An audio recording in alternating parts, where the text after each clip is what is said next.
Hello, and welcome to another episode of Navigating Your Unretired Life. Wow, is this a whole new journey? But one of the things that I've noticed in myself, is sometimes there are limiting thoughts that I'm not on full power here, that there might be some limiting thoughts, or there might be some parts of my being, new sources of power that I can tap into that'll really help me thrive, not only just survive, but thrive. And so we're going to be talking about the law of infinite supply. I'm doing another episode on this, and I want you to stick with me. It'll seem kind of a little weird, but I think it'll all make sense when I finally get to the end of this. So we're going to be talking about navigating your unreliable life with more about the law of infinite supply. So here we go. My name is Art Johnson of New World Communications. I'm actually unretired. I have a business called New World Communications, which I invite you to check out later on. The story we need to tell, however, is about navigating our unretired life. And I'm doing this enlightened business development wise. And so people ask me, well, Johnson, what's your secret sauce? You're an old fart, 78 years young. What 78 years old, really old. What are you doing here? What's your secret sauce? I said, well, I've discovered my secret sauce has to do with the law of giving and receiving, something that they talk about a lot of times in church when they're asking for the offering, but there's more to it than just making money for the church. It's really about a force that's going on in the universe that has to do with tapping into the law of infinite supply. Ooh. So let's go on and see what I'm talking about. So one of the key milestones in the evolution of my consciousness happened to be a little booklet that was given to me um, by a dear friend of mine in my last year at KCTS Public Television, Channel 9, a public television station, where I was talking about launching a business. And I was feeling very alone. Like, how was I going to do this? I don't have a partner. What am I going to do here? How am I going to do this? I need some wisdom here. And he just showed up with this book, and it said by this person named Ernest Holmes. I had no idea who this Ernest Holmes was at the time. I later learned he was born in 1887 and died in 1960. And this is one of a short booklet that talked about his whole science of mind. But the first page said that I actually had a silent partner. It was called God. And that we in the world are in partnership with the infinite mind, another word for God. The name of this partnership is God and Company. So here I am thinking about starting a business. So this is really, really speaking to me because it's talking business wise. The supreme intelligence, the universal creative order, the dynamic law, and the all perfect presence. This is God, your silent partner. We are the company. We are in league with the universe and this company with which we do business, having its center everywhere and its circumference nowhere, being omnipresent, is localized wherever thought and consciousness function. Oh, I had to think about this. I put this in the dresser of my next to my bed. I said, one day I'm going to dig deeper into this because several years, but it's been with me ever since.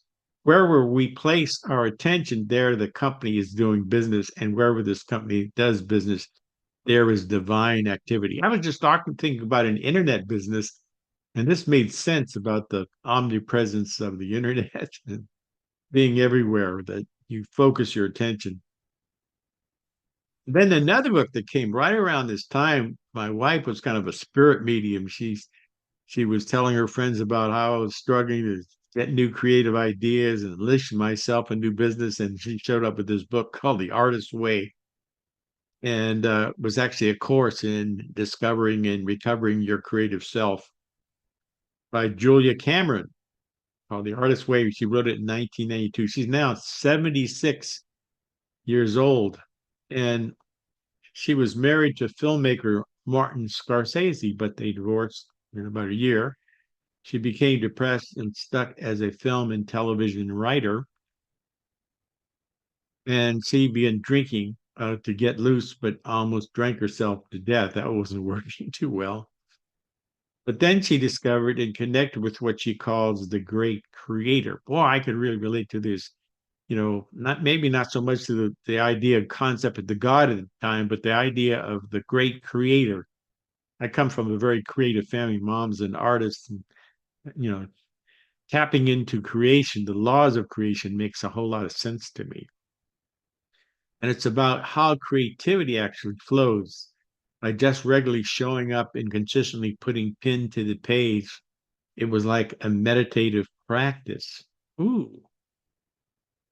And she did this, and story ideas and characters started marching across her morning pages, her daily morning journal, 3 pages only she needed to do. And her experience was like that of a Ouija board. Instead of her thinking that writing was all about her, she just needed to show up and let spirit flow through her pen, like on a Ouija board. So she also developed the habit of taking her inner artist on a weekly date. She stopped drinking and then blocked herself creatively, being healed by the process. And a significant outcome was a 12-week course in discovering and recovering your creative self. It started as a series of notes that then she started getting into a book, a how-to book. And I started practicing it by doing my morning pages, journaling, and taking my inner artist on a weekly date. Boy, did that really get me going. And I discovered just ideas. I would just go sleep on things and things would come flowing into the front foreground of my consciousness as a result. And at the same time, even though I had kind of put this on my bookshelf for a while, I'd done it for a while and then stopped, synchronistically and repeatedly, I was kept getting emails in my inbox about an Artist's Way study group that led to meeting some interesting Swedenborgians. These were spiritual people who had a church, the Swedenborgian church, and they had a need for developing their robust storefront that was chock full of spiritual books, crystals, and incense. Wow.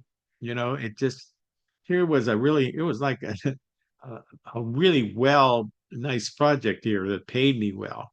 And it opened the door to me participating. So another way that happened is while I was in this study group, the facilitator learned that I had read and studied the book called Drawing on the Right Side of the Brain by Betty Edwards. This is a book that she wrote way back. She's now at 98. And it was a book and a course on enhancing creativity and artistic confidence that, of course, I was attracted to, that spoke to me. And she said in her book, which was interesting, that there was a master slave relationship going on in the brain, that the left hemisphere tends to dominate the right hemisphere, that sees reality differently and has difficulty drawing what's actually there. That's the left hemisphere is kind of symbolic and dominating. It has a hard, difficult time drawing. And she has an amazing lesson where she turns a picture of Stravinsky upside down, and it forces a cognitive shift which disables the left hemisphere of the brain and frees the right hemisphere to see and draw what's there. So she actually has her students do this and come up with some amazing results. So my Artist Way client, learning of this, had me facilitate a workshop about doing this experiment where I had participants draw Stravinsky upside down to discover and exercise the right hemisphere, resulting in an enlightening experience of participants and liberating their inner artists and further liberating mine. This was really an amazing experience.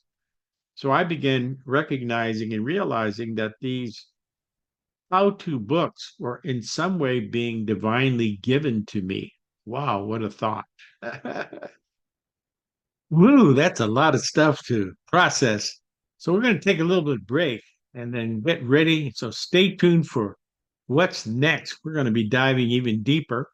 This will all make sense. So thanks for hanging in there. So here we go.